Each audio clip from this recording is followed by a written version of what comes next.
Bonjour et bienvenue sur la chaîne. Aujourd'hui, on va faire un tirage pour les gens qui sont en couple ou qui ont quelqu'un dans le cœur.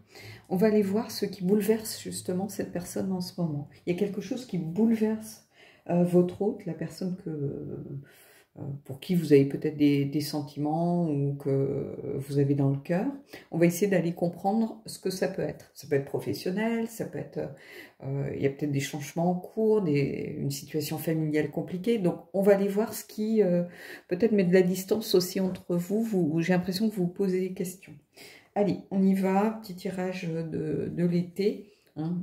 Mais ça ne veut pas dire que si vous le regardez en décembre, ça ne vous ira pas. Ce sera un tirage intemporel. C'est juste les petits tirages un petit peu courts comparé à ce que des fois je fais en peu de cartes pour alimenter la chaîne pendant mes vacances. Allez, on y va. Une carte du Shadows and Light.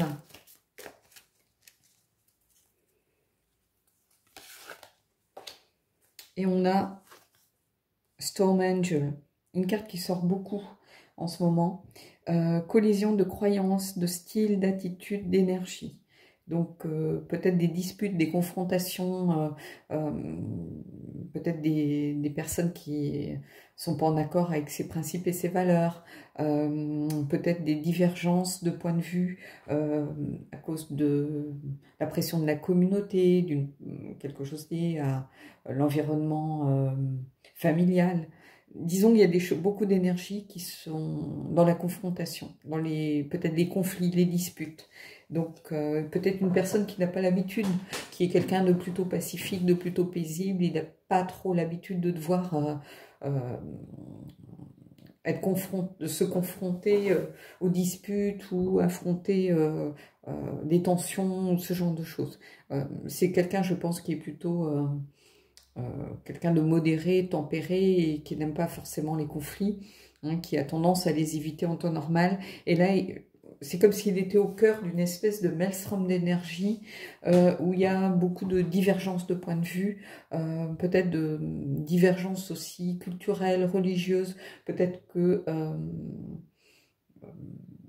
je ne sais pas, peut-être qu'il a parlé de vous, vous êtes de culture ou de religion différente par exemple, ça peut être ça, hein.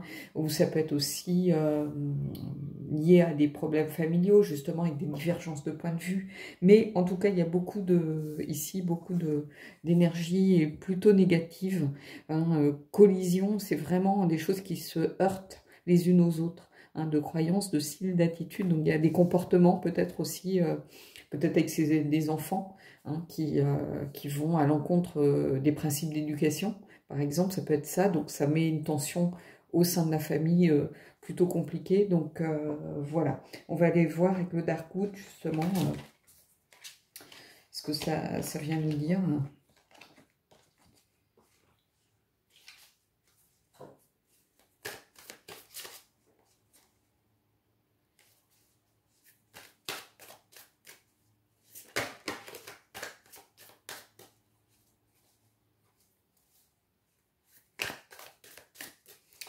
Allez, on va prendre 3 cartes.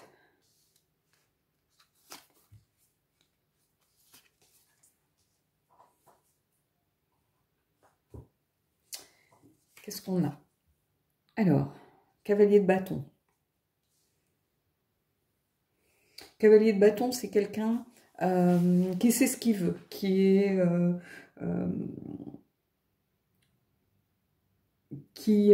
est souvent dans les nouveaux projets, qui est plein d'enthousiasme, qui fonce, qui va de l'avant. C'est quelqu'un qui est plutôt quelqu'un de positif, en fait, ici.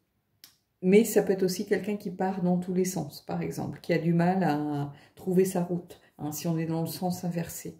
Ici, comme il y a une vraie collision d'énergie, j'ai l'impression qu'il y a quelqu'un qui est un petit peu perdu, qui a un peu perdu son chemin. Qui se trouve...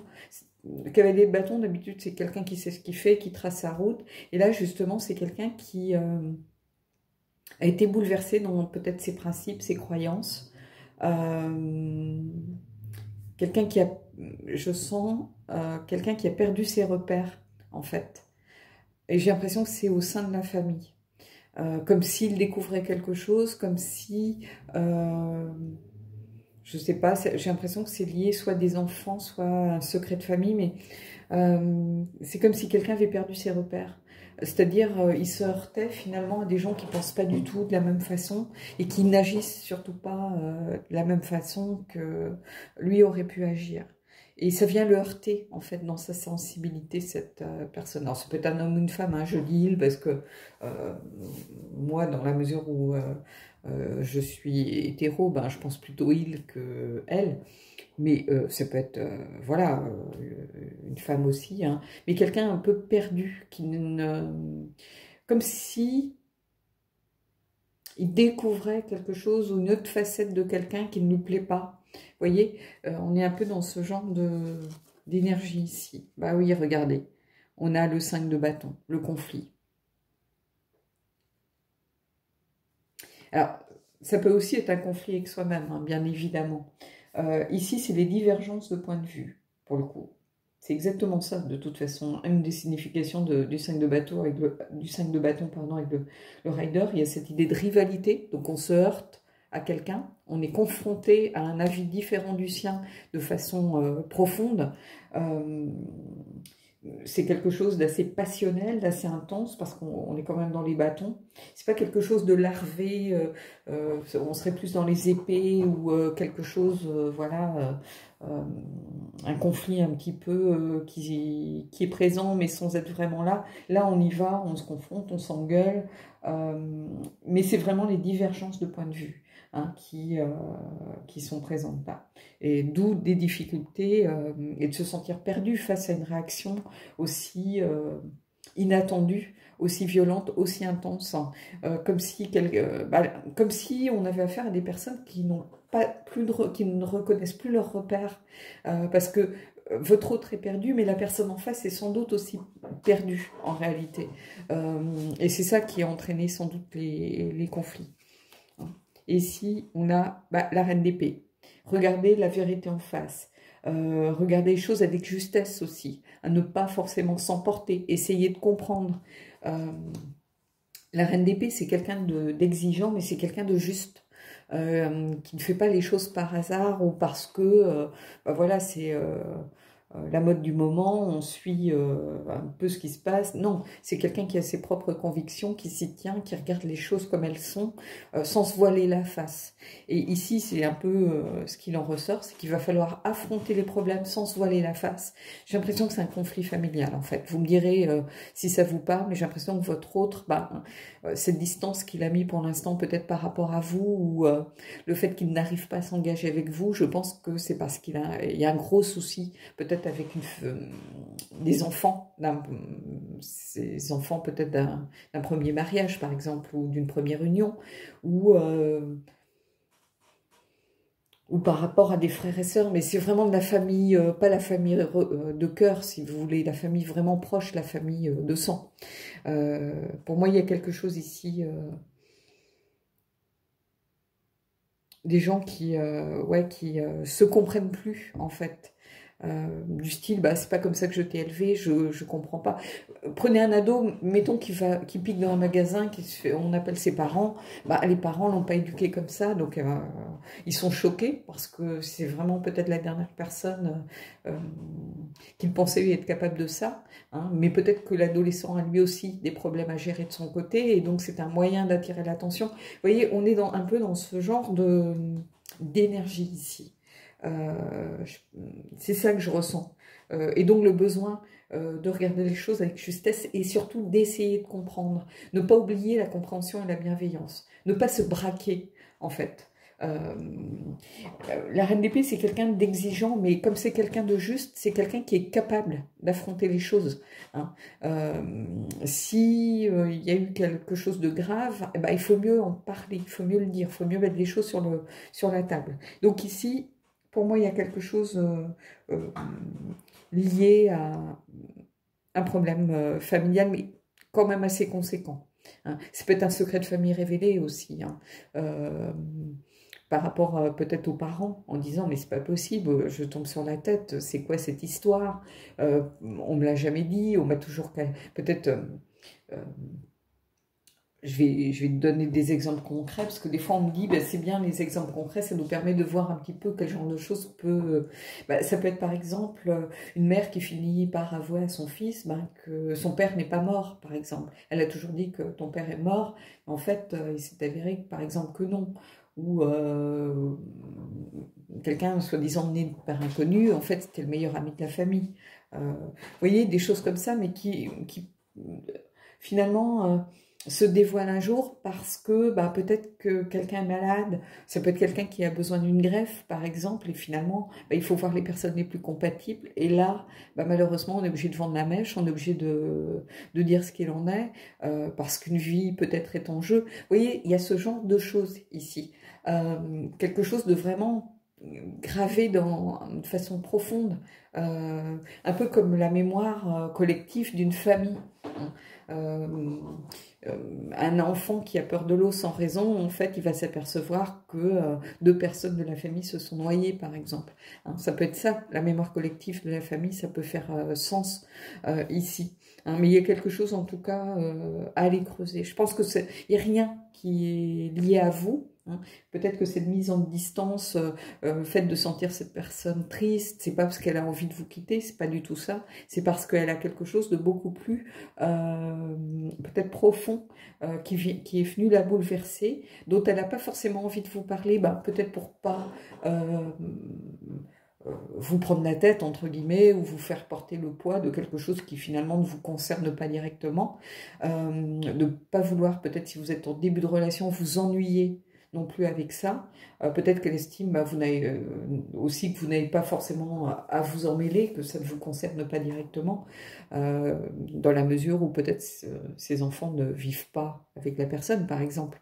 Hein. Il y a quelque chose vraiment pour moi ici, avec des grosses divergences de point de vue, ou quelqu'un qui a mal agi vers quelqu'un, peut-être...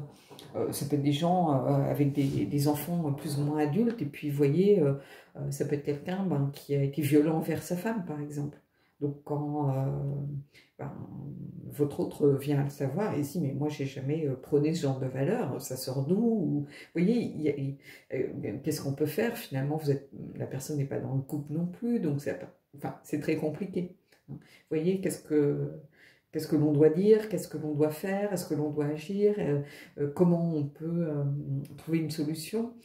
Il y a vraiment quelque chose de très profond, de relativement conséquent pour que ça entraîne quand même toutes ces énergies négatives qui gravitent ici et qui font que il y a beaucoup de conflits, beaucoup de divergences, beaucoup d'incompréhension. Ici, un besoin de comprendre, mais qu'est-ce qui s'est passé avec la reine d'épée. Donc voilà, tout ça un petit peu mélangé. Donc dites-moi si ça fait sens pour vous.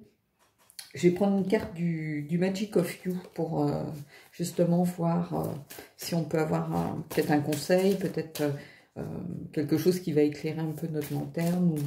On va voir. Allez, on y va.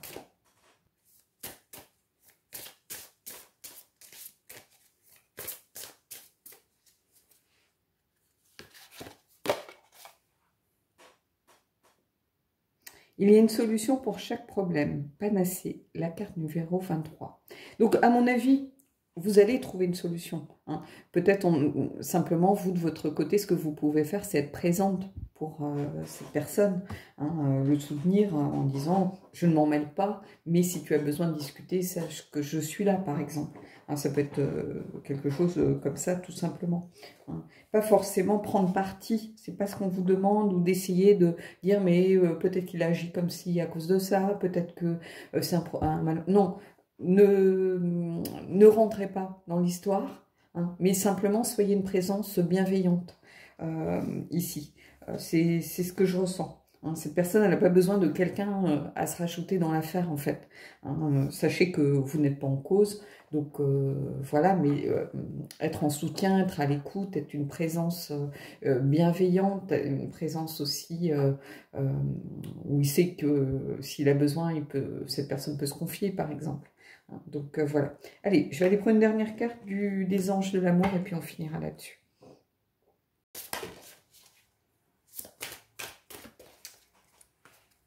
Allez. Exprimez votre amour. lancez-vous, faites le premier pas. Donc, exprimez votre amour, ici, ça prend son sens, c'est ce que je vous disais. Soyez là, malgré tout, pour la personne. Elle s'est mise en distance, mais c'est pas contre vous, en fait. C'est aussi une façon de vous protéger. Donc, lancez-vous, faites le premier pas. C'est ce que je vous disais, vous pouvez aller vers la personne en disant, voilà, je comprends qu'en ce moment, ça soit peut-être compliqué. Bah écoute, sache que je suis là si tu éprouves le besoin de parler, par exemple. Hein. Voilà, tout simplement. Donc, on va terminer là-dessus. C'est un petit tirage court, vous voyez, il n'y a pas 50 000 cartes. Je pense que ce tirage sera posté vers la fin de mes congés. Donc, petit rappel pour ceux qui voudraient des guidances à la rentrée, bah, c'est le moment, finalement, parce que je prendrai après les mails dans l'ordre d'arrivée. Donc, je ne vous répondrai pas forcément le jour où vous faites votre demande, puisque moi, je ne rentre pas avant le 25-26, donc peut-être que ça sera posté le 22 ou le 24. Ou, voilà. Hein, donc, je ne vous répondrai pas forcément tout de suite, hein, mais je répondrai à mon retour et je prendrai les gens dans l'ordre, ce qui est logique. Voilà, bon écoutez, je vous souhaite de belles énergies. Dites-moi si vous vous êtes retrouvé un petit peu dans cette situation. Et puis moi, je vous dis à bientôt.